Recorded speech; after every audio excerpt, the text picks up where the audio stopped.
देखिए, विचारधारा पहले भी हमारी ऐसी ही थी एकदम। जो जीवन में हमें चाहता था उसी की इच्छा होती थी, उसको पूरा करने की हम पूरी कोशिश भी करते थे। फिर मैंने अपने ही इसी जीवन में बहुत कुछ ऐसा देखा जिससे हमारा जीवन के प्रति नज़रिया ही बदल गया। कहते हैं ना कि एक समय ऐसा आता है कि जीवन में एक बदलाव हो जाता है।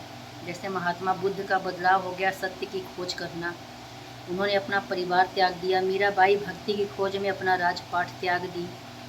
इसी तरह तमाम ऐसे संत महात्मा हुए जिन्होंने अपनी वास्तविकता को समझने के बाद काफ़ी चीज़ों से दूरी बना ली, क्योंकि वो सत्यार्थ और परमात्मा की खोज में निकल गए। क्योंकि उन्हें ये पता चल गया था उनका मानव जीवन किसी ऐसे अमूल्य निधि के लिए हुआ है जो उन्हें प्राप्त करना है।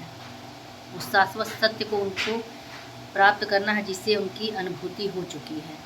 उसी तरह मैं भी जब पहली मृत्यु अपने पापा की देखी, मैंने देखा कि उनका बना बनाया सारा कुछ, बैंक बैलेंस, ज़मीन प्रॉपर्टी सब कुछ यहीं रह गया।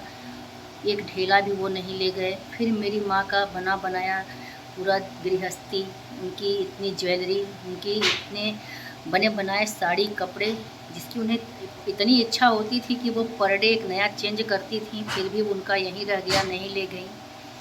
मेरे ससुर जी, जिन्हें कोई इच्छा तो नहीं थी, लेकिन हाँ, उन्हें बचत करने की बहुत इच्छा थी। अपने ऊपर 2 रुपया लगाते भी थे तो बहुत अफसोस करते थे कि 2 रुपया बचेगा तो कल के लिए काम देगा, किसी और काम में आएगा।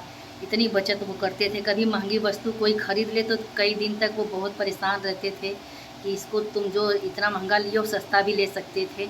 आखिर वो क्या ले गए, क्या ले गए वो?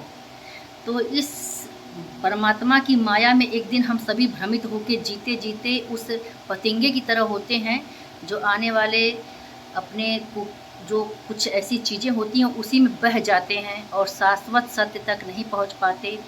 तो इसीलिए कहा जाता है कि जिसे परमात्मा का भान हो जाता है, वो समझ जाता है कि मेरा रास्ता, मेरा मार्ग यही है, तो वो उस मार्ग पे चलने लगता है।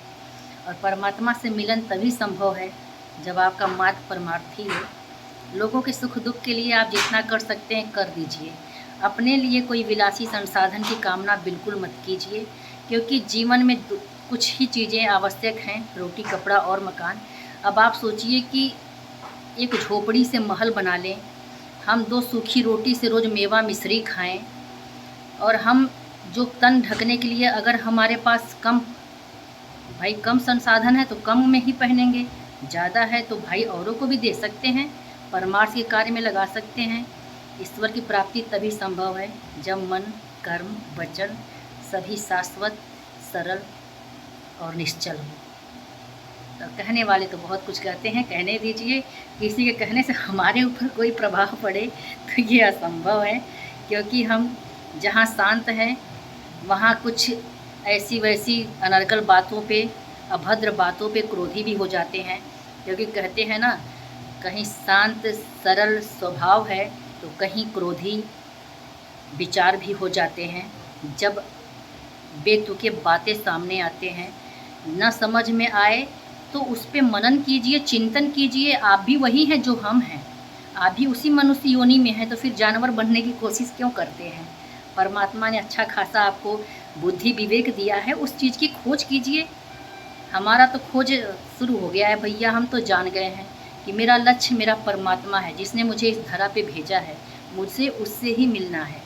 और मुझे लगता है अगर मैं चंद लोगों को अपने इस विचारधारा में परिवर्तित कर सकी तो मुझे इस सोशल मीडिया से अच्छा माध्यम कोई भी नहीं मिलता। क्योंकि किसी भी कुटिया या किसी भी जैसे होता है कि आप, लोग कहते हैं ना कि आप कोई डेरा कर लीजिए, किसी वो बाबा का वो करिए, ये वो क्यों करना भाई? जब सोशल मीडिया सबसे अच्छा माध्यम है जन जन तक पहुंचने का, तो मुझे मठ और ये सब करने की क्या आवश्यकता है? मैं सरल तरीके से अपनी भावना, अपनी विचारधाराएं जन तक नहीं पहुंचा सकती? जो परमात्मा के करीब पहुंचना चाहते हैं, जिन्हें अपने आप का भान हो चुका है, वो स्वतः हमारे साथ जुड़ते जाएंगे और हमें समझते भी जाएंगे। चलिए, ज़्यादा लंबा नहीं बोलेंगे, क्योंकि समझने वालों के लिए इशारे में ही सब कुछ है। फिर मिलते हैं। हर हर महादेव। महादेव सबकी रक्षा करें।